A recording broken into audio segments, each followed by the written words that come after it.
Bienvenidos a la revisión de la Agenda Económica PM de este martes, que comenzamos con una buena noticia, pero también una mala en el mercado inmobiliario. Partamos con la mala.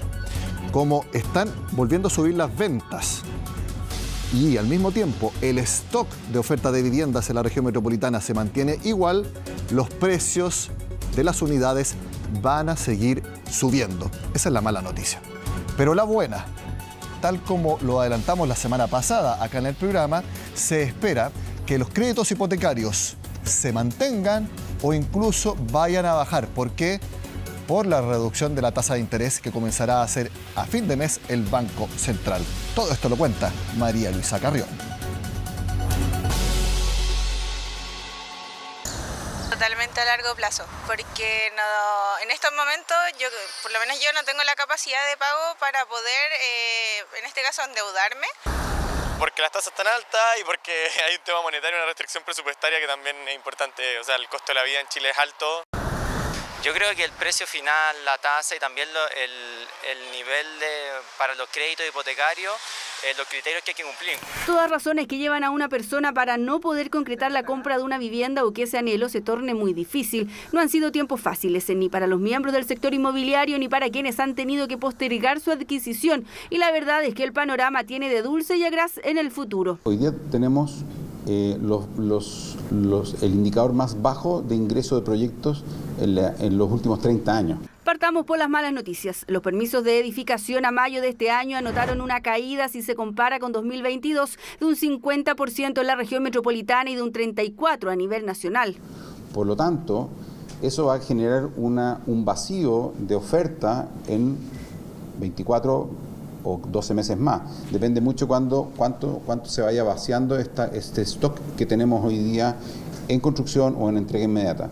Por lo tanto, creemos que va a haber una presión al alza de las viviendas. Es decir, los precios deberían subir sí o sí y así también lo confirman las inmobiliarias. Escenario distinto al actual, porque en el trimestre móvil abril-junio el valor de los bienes raíces disminuyó más de un 2%. El desafío del sector es revertir la menor oferta que se observará en el futuro. Absolutamente.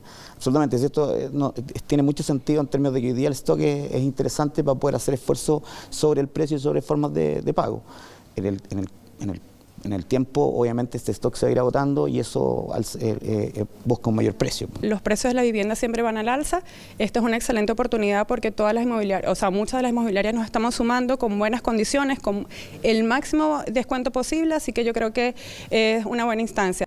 Instancia para comprar, porque este martes se anunció que la próxima semana, entre el 24 y el 26 de julio, se realizará la primera versión del Black Inmobiliario. El Black Inmobiliario es cuando, por fin, el sueño de la casa propia se hace realidad. Evento online que promete una variada gama de ofertas, ya sea en el precio final de la vivienda, en el pie, en los seguros o en los dividendos. Una oferta en que tanto las inmobiliarias como los bancos van a hacer un esfuerzo importante para disponibilizar para las personas oportunidades que no habíamos visto en el pasado reciente. En el sitio, en la parte donde están las inmobiliarias, vamos a poder ver los proyectos según la zona, si es zona norte, zona sur, zona centro o región metropolitana. Por blackinmobiliario.cl. Ese es el sitio donde puede encontrar a todos los participantes de esta primera versión que busca también reactivar a un sector que se ha visto golpeado en el último tiempo, pero que algo ha repuntado. Las ventas al comparar el primer semestre de 2022 y 2023 subieron un 26% y si se compara con el trimestre anterior aumentaron un 33%. El talón de Aquiles siguen siendo las tasas de interés que no ceden como quisieran los consumidores. En mayo bajaron a un 4,23%, igualando al número alcanzado en agosto del año pasado. Yo creo que aquí, respecto a la proyección de la tasa, hay dos elementos que son importantes a mencionar. Lo primero es, estamos hoy día en un ciclo de política monetaria donde las tasas son relativamente altas a lo que estábamos acostumbrados como país. Se espera que haya un relajamiento monetario de esas tasas. Y eso, obviamente, en la medida que sean rebajas significativas y con un carácter de permanente, porque hay que recordar que estos son financiamientos a largo plazo, son a 20 años, entonces más allá de un mes en particular, lo que importa son proyecciones de largo plazo. Si sean eso, debería haber una tendencia a la baja la tasa. De hecho, en lo que va de junio, la tasa de interés de los créditos hipotecarios, según el Banco Central, promedia un 4,20%, y esa sería la buena noticia que equipara en algo al escenario que podría venir en el futuro. La inflación también algo ha cedido, dando un respiro a la UEF, pero ¿qué pasará los próximos meses? ¿Habrá un duro efecto rebote producto de la baja en el stock? Todas preguntas aún sin respuestas concretas. Seguimos hablando de los préstamos hipotecarios porque el Banco Central publicó la última encuesta de créditos bancarios y nos vamos a centrar en lo que se dice respecto a los créditos de vivienda. Ahí lo vemos. Según la mayoría de los bancos encuestados, estos no reportan cambios en sus estándares de otorgamiento, es decir, se mantienen las condiciones. Y es lo que veíamos en la nota de Mario Elisa Carrión. Al menos van a seguir tal como están. Y como lo veíamos, probablemente con una tasa y unas condiciones mejores. ¿Y por qué? Porque la demanda de hogares, tanto en consumo como en vivienda, se percibe más débil. Por lo tanto, si los bancos están viendo que hay escasa demanda por créditos hipotecarios, por una razón lógica de querer atraer clientes y aumentar las colocaciones, van a entregar mejores condiciones para los préstamos, las que pueden ser más flexibilidad y, ¿por qué no?, una tasa hipotecaria más baja. Y seguimos en el mercado inmobiliario, pero específicamente el de oficinas, porque por tercer trimestre consecutivo se redujo la vacancia, es decir, la desocupación de oficinas que se disparó durante la pandemia. Lo analizamos en la conversación con el Country Manager de Cushman & Wakefield. Ahí lo vemos a Ariel Ben-Saken. Gracias por estar en Agenda Económica, Ariel. Hola Nicolás, muchas gracias por la invitación. Este reporte de una caída en la vacancia por tercer trimestre consecutivo es de GPS Property. ¿Es también lo que ustedes están viendo en Cushman & Wakefield? Sí, así es. Nosotros también hemos en Cushman & Wakefield reportado los mismos indicadores. Es una vacancia que viene a la baja de manera muy leve, prácticamente no es una gran disminución, pero sí puede ser el comienzo de una tendencia. Eso es importante porque en economía se sabe que uno o dos datos pueden ser aislados, pero ustedes lo que ven acá es un punto de inflexión y que ya es una tendencia a una mayor ocupación en el sector. Nos gustaría ver todavía la información de uno o dos trimestres más para poder decir que es una tendencia. Lo que sí hemos visto es cambios de hábito después de lo que es la pandemia. Hemos visto un mayor retorno a las oficinas. Muchas empresas ya están empezando a volver de manera completamente presencial. Algunos tienen algún sistema de turnos tipo 3x2 o 4x1, pero es evidente que está empezando a subir la ocupación de las oficinas. Y lo hacen principalmente por una razón de mayor productividad, porque todos hemos trabajado telemáticamente y uno se puede dar cuenta que si bien es más cómodo, en pandemia era una obligación trabajar desde la casa, pero para muchos no resulta un trabajo tan bueno como si es haciéndolo presencialmente en la oficina. Sí, así es, definitivamente en la pandemia tuvimos que hacerlo porque era una obligación, pero hay muchas conductas, digamos, comportamientos de la oficina que no se pueden reemplazar, ¿verdad?, por el trabajo online. Todas esas reuniones, brainstorming, la reunión de pasillo, el poder rápidamente acordar temas, es algo que el tema online no lo facilita para nada. ¿Ustedes están viendo sectores en particular que estén volviendo a trabajar presencialmente, sector financiero u otros? Mira, en general, todos aquellos que tienen transacciones entre personas, entre clientes y atienden público y eso están tratando de volver de manera presencial. Todas aquellas áreas que tienen ventas de servicios y cosas prefieren hacerlo cara a cara porque es la manera en que históricamente se han hecho los negocios, ¿verdad? ¿Y están haciendo contratos de arriendo a largo plazo o todavía son cautos y lo hacen a algunos meses o solamente un par de años? Sí, en general se ha tendido a tratar de disminuir la duración de los contratos y poner ciertas cláusulas para facilitar o flexibilizar salidas o por lo menos reducciones de espacio con todo lo que fue el aprendizaje de la pandemia.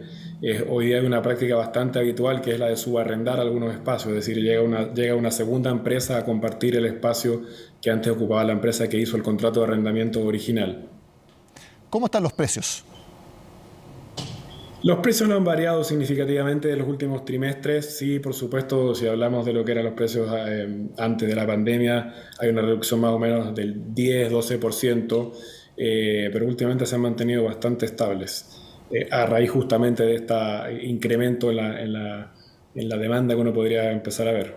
Y eso podría ser que junto con mantenerse estables puedan subir un poco, ya que lo veíamos en el mercado inmobiliario para la vivienda. El stock se mantiene prácticamente sin cambios porque no entran nuevos proyectos, y me parece que en el mercado de oficinas pasa exactamente lo mismo. Sí, hay muy pocos proyectos que se estén realizando, no hay ningún proyecto comenzando, sí se están terminando algunas obras que tienen que ver con edificios de oficinas clase A, y efectivamente en la medida que la demanda se reactiva y no hay suficiente oferta, los precios tendrían que empezar a subir. Sin embargo, la vacancia actual de 11% es una vacancia relativamente sana. Lo que pasa es que estamos más acostumbrados a tener una vacancia menor, pero todavía es bastante sana como para que las empresas tengan interés, digamos, los dueños de la oficina en bajar mucho los precios. El centro de Santiago, un sector que se ha desocupado, no por completo, pero en una gran mayoría hay grandes empresas que se han ido o ya anunciaron que se van a ir. ¿Es un fenómeno que se ha profundizado en el último tiempo? Sí, definitivamente el desangre del centro se ha mantenido. Se está hablando mucho de iniciativas de reconversión, ¿verdad?, de edificios de oficinas para transformarlos en vivienda, que es un proyecto interesantísimo, pero depende de un montón de factores, de un montón de actores para que se pueda llevar a cabo, pero a mí me parece una idea muy, muy interesante. Y yo he escuchado también de algunas iniciativas para todavía volver al centro de Santiago para arrendar oficinas. Con la experiencia que tienen ustedes, ¿lo ven posible o al menos en el corto plazo, en los próximos años, difícil que eso pueda suceder? Mira, al menos lo que es el mercado de oficinas clase A, donde el ocupante es generalmente una empresa multinacional, grandes estudios de abogados, etcétera, yo veo muy poco probable un retorno al centro. Pero sí puede haber espacio para otro tipo de ocupantes, como por ejemplo entidades relacionadas al gobierno. Eso sí, hay un montón de reparticiones que hoy día están muy incómodas en el centro y que podrían dar un buen uso de estos espacios. Y por supuesto todos los servicios afines a esos digamos, ocupantes que tienen más que ver con el gobierno. Ariel Benzaquén, Country Manager de Cushman & Wakefield, gracias por estar en Agenda Económica. Muchas gracias a ustedes, encantado cuando quieran. Hacemos la pausa en el programa y al regreso les contamos cómo terminó la primera reunión para eventualmente llegar a un acuerdo en la reforma de pensiones de los representantes técnicos de los partidos políticos. Cuando volvamos.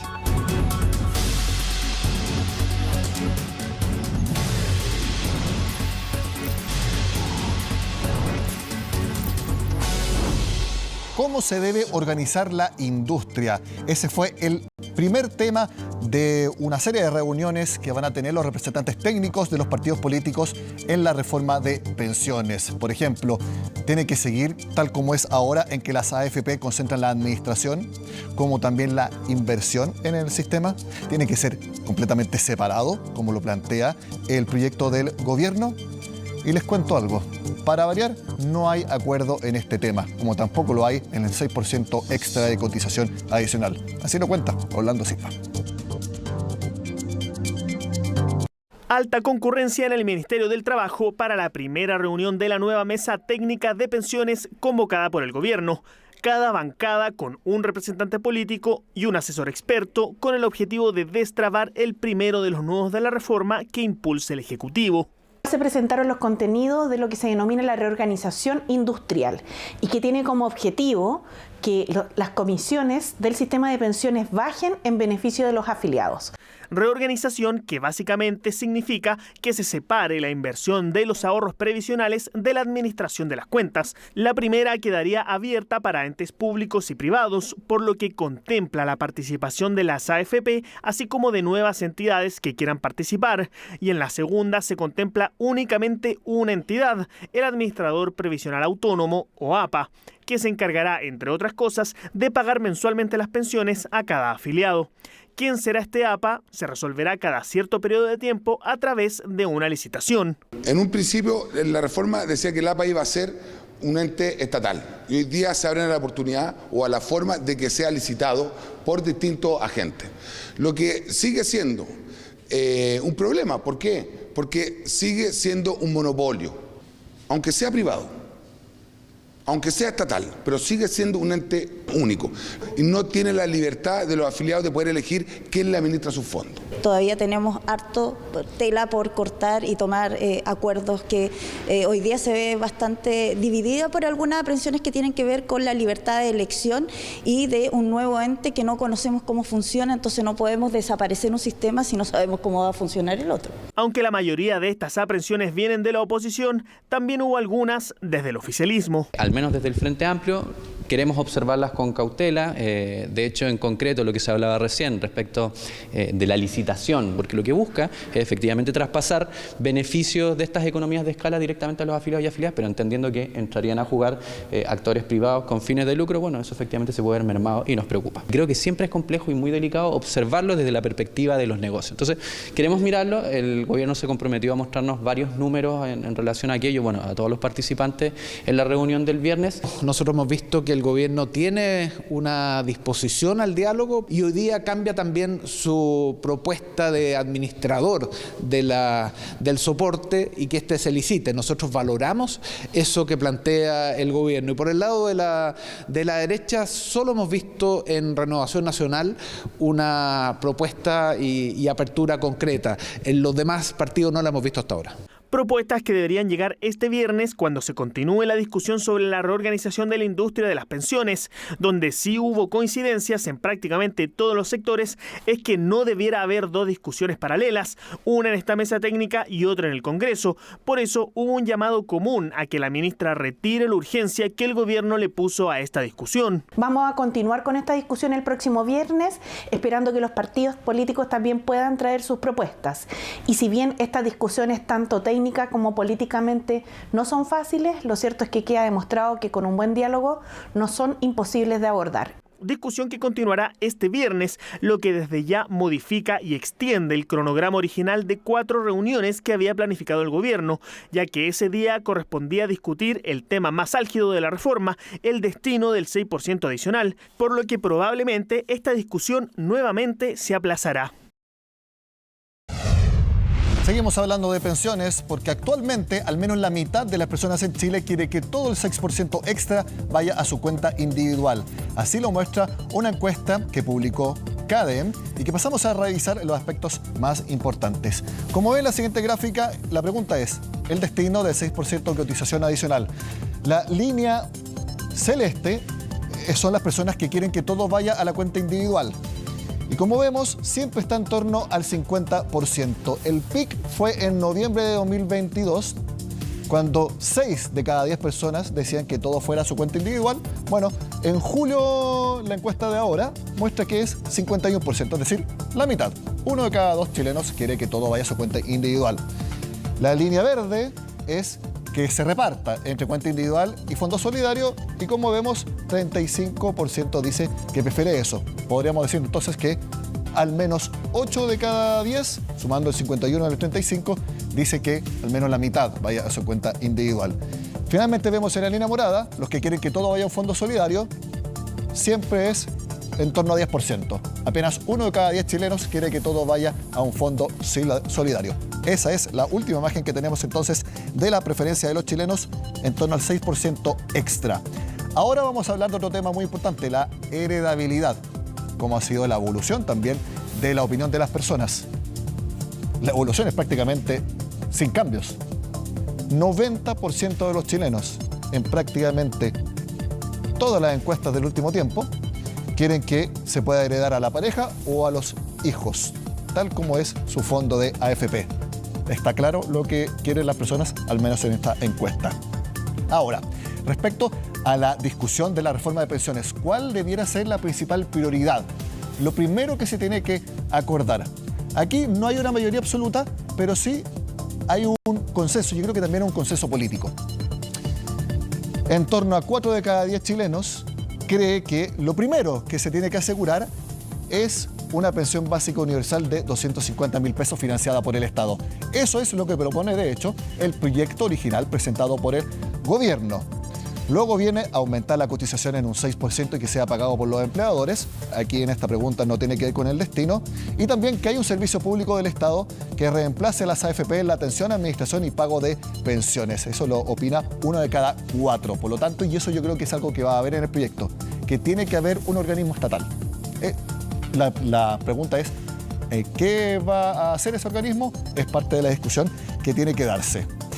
Finalmente vemos en cuanto a algunas preguntas o conceptos y las personas dicen si están de acuerdo o en desacuerdo.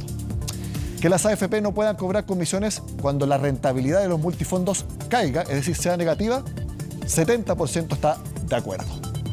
Que el Estado destine más recursos de los impuestos para financiar la pensión garantizada universal, también casi 7 de cada 10 personas está de acuerdo en eso. Crear una AFP estatal que compita con las AFP privadas, 6 de cada 4 chilenos lo comparte. Equiparar la edad de jubilación entre hombres y mujeres, subiendo la de las mujeres, que ahora está en 60 a 65 años, 7 de cada 10 está en desacuerdo, no apoyan que se suba la edad de jubilación de las mujeres. Atrasar la edad de la jubilación de las mujeres de 60 a 65 años, lo mismo, preguntado de otra manera. Aquí es casi 8 de cada 10. Bastante clara la preferencia de los chilenos. Y atrasar la edad de las jubilaciones de los hombres de 65 a 67, fíjense, también prácticamente la misma cantidad de personas están en desacuerdo. Es decir, podemos concluir que en su gran mayoría, en torno a 7 o 8 de cada 10 chilenos, no quiere que se suba la edad de jubilación, por más que todos los estudios y todos los técnicos dicen que hay que hacerlo. Una dicotomía bastante importante. Bueno, y tenemos otra información, porque en el proceso constitucional ya se terminó el proceso para entregar las enmiendas por parte de los consejeros. Las enmiendas son como las indicaciones de un proyecto de ley. Y aquí también hubo enmiendas sobre el sistema de pensiones. Fijémonos en las más importantes y que están bastante ligadas a lo que veíamos recién. Libertad de elección de administradores, que las personas pueden elegir una AFP, tanto privada o estatal, o como se llame ese organismo, y que, por ejemplo, administren las cuentas o que sean las que inviertan. Libertad de elección. Otra cosa importante, propiedad absoluta sobre los fondos. Inexpropiabilidad y herencia de los fondos, que como veíamos en la encuesta de CADEM, 90% de los chilenos quiere que haya herencia en los fondos. Esta es la información que queríamos compartir con ustedes acá en la agenda económica de este martes. Sean con nosotros con las informaciones en CNN Chile.